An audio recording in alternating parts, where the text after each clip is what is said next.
My name's Allan Kleynhans, and you can tell by now that I'm not from Australia.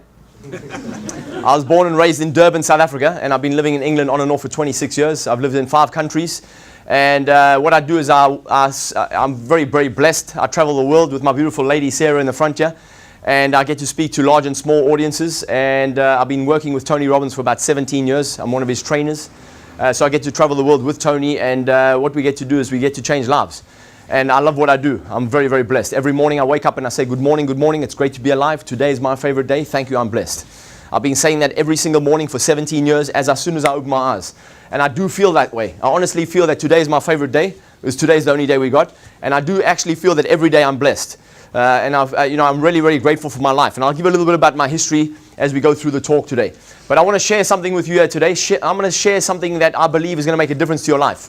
How many of you want to create more success in your business? By a show of hands, please. Thank you. How many of you are not interested in creating more success?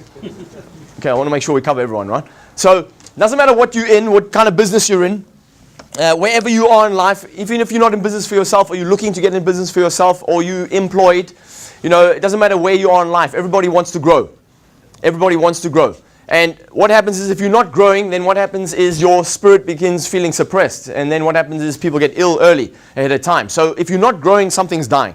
Because that's how nature works. I've been traveling the world sharing this information now. And I was just having a chat this morning, actually, to my neighbor, who's a multimillionaire. And he said to me, I've achieved massive success in my life. And he has. I mean, he's a beautiful guy and he has lots of success and financial success. And then he said, Allan, I'm feeling lost. I feel lost right now, and I'm feeling unhappy. And he said, I was recently depressed. And I said, wow. I said, you're not alone. And he's not alone. There are lots and lots of people in this category, in this group of people. That it doesn't matter what kind of success you achieve in life. If you are not fulfilled, then success means nothing. It means nothing, right? So wherever you are in life, whatever you want to do, if you talk about, we want to talk about business, right? Business. And perhaps if you are making money through business, and some of you are in business for yourself already, you have an income stream through your business. Perhaps there's another way you're making money too. How many of you are making money in more than one income stream? Okay, good. Just keep your hands out so I can see again, please.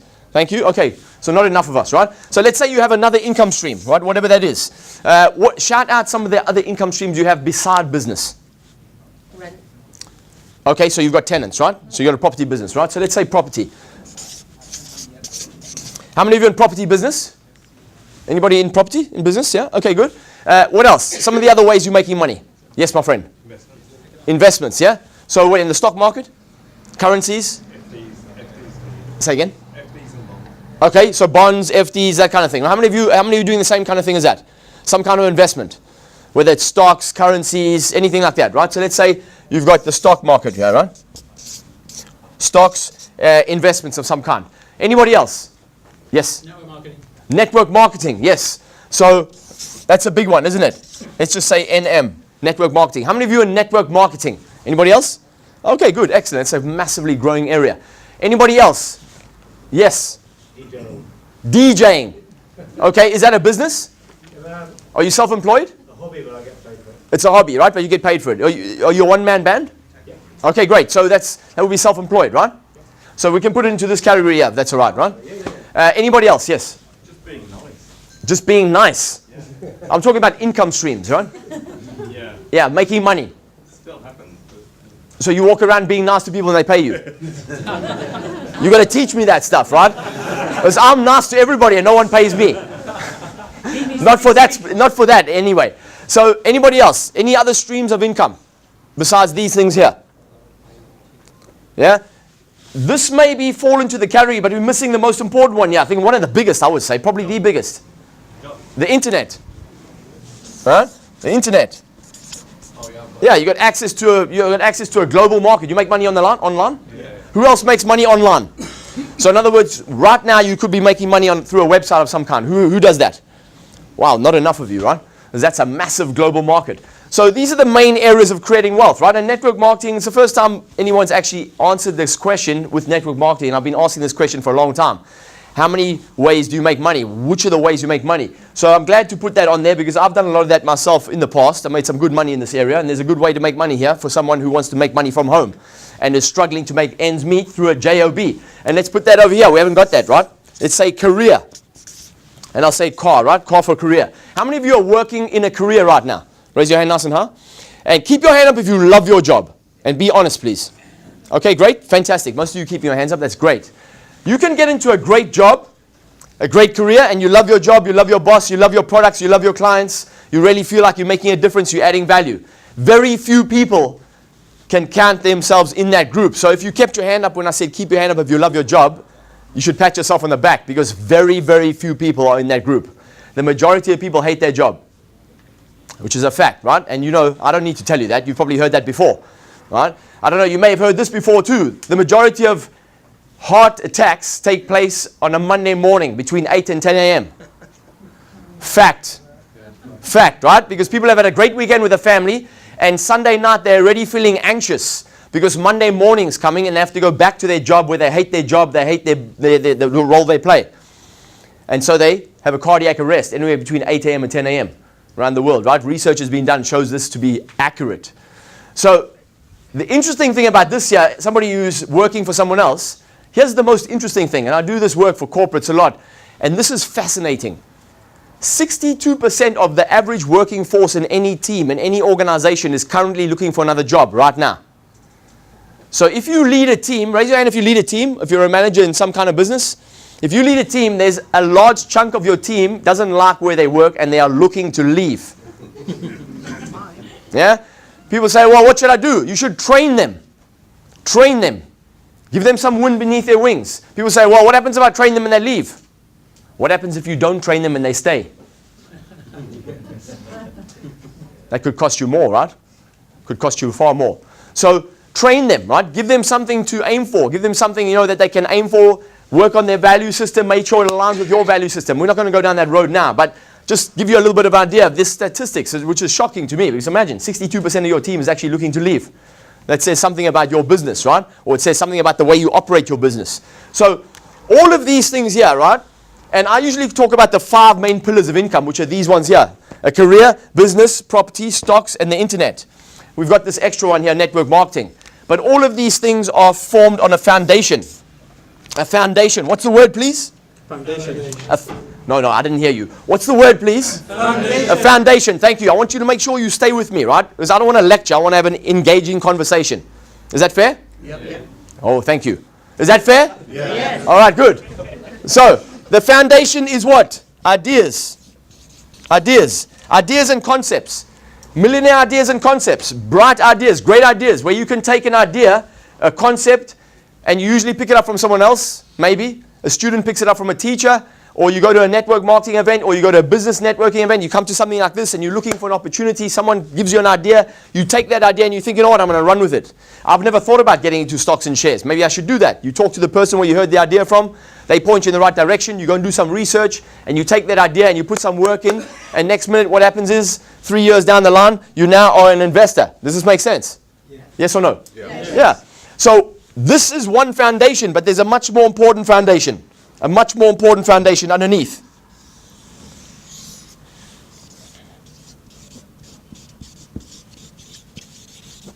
And the foundation is psychology. What's the word, please? Psychology. Psychology. Psychology. The most important word for me, I think, in language. Because psychology is the foundation of everything. Doesn't matter where you are in business. How many of you are succeeding in business right now, but you know you could go a little bit higher? You know there's more money to be made, more profit available, right? Yeah. What stops you from mining for more profit? What stops most people from mining for more profit? Self-limiting belief, right? They come up with ideas why it's not possible. This is the most important thing. With psychology is the ability to think. That's simply what it boils down to. And I love quotes. How many of you are readers here? I love quotes, right? One of the best quotes I ever read many, many years ago, I think it was about 25 years ago, and I've been using it ever since. Henry Ford apparently once said that thinking is the hardest work there is. That's why so few people engage in it. It's true, though. Most people don't think. They think, but they're not thinking. They're unconscious. They're an unconscious pilot. Something's happening, there's thoughts passing through their brain, they're not even aware of what the thoughts are. In fact, they spend most of their day arguing with themselves. A lot of you are nodding, you probably know someone like that. Maybe intimately. So, you've got to look at this foundation here, right? This is the most important thing of all. Doesn't matter how successful you are in any one of these pillars. You could be successful in more than one of these pillars. You could be successful in all of these pillars. In fact, that would be a great outcome. A great ideal outcome to have in life is to build an income from all of these areas. If you've got a career and you say, well, you know what, I like my income, I've got a great job, I work for a great boss, I've got great clients, we've got a great product. I think my company's adding value in the marketplace. However, I want to make some extra money, so maybe I should bring in some money home from the kitchen table. I can build something online, network marketing. That's where that comes in, the home-based business opportunity. Now you've got two incomes. Then later on, maybe you think, you know what, maybe I can start my own business online. And you build something and you create a website, get some products, source something, whatever it is. Now you're selling products to customers right around the globe. You could be having people in China who are buying your product. People in Asia, people in South Africa. It doesn't matter where it is. Now you've got three incomes. It's a great ideal outcome to have more than one income, several incomes, MSIs. And it's available to everybody. It's available to everybody. But most people never actualize it. Most people never self-actualize because of the way they think. They're self-limiting, they're self-imposed limitations. And I've spent now the last 28 years studying the subject. Because I've been fascinated about why it happens. When I meet someone like you and I hear someone like you standing in the front of the room, I'm fascinated. What makes you a world champion? I mean, a gold medal, right? I mean, there's a handful of you people. And I'm fascinated what makes that happen. And I also know that you know there's another level, isn't there? Because you want to get to the world champs now. So you've got to find what else is, what is in here that you need to still bring to the surface. What is in here that you need to remove, right? Which will allow you to go a little bit faster, right? A little bit smoother over the hurdles, right? So you can get a few seconds. Yeah. And even a second, right? Or half a second make a difference. So I'm fascinated by the subject. I've been fascinated about it for 28 years. And my fascination has led me to some amazing places and to some amazing teachers. I mean, I'm absolutely blessed. I live a great life. I'm surrounded by amazing people. However, I know that the reason that I have the kind of life that I have is because I've found some great teachers. And those great teachers have put me on the right path. My very first teacher was my father, obviously, but I only found out much later on that he was my first teacher.